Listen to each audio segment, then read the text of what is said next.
ये रजब और अदालत पेशी के लिए हम बताएं।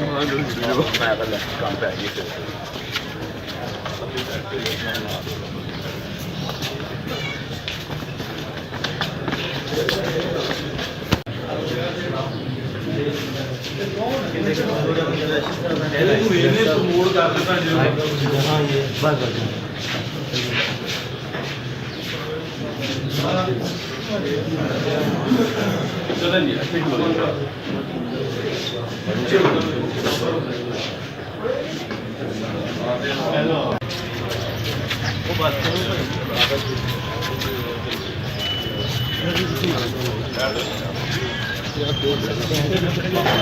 ये रजब और अदालत पेशी के लिए हम बताएं।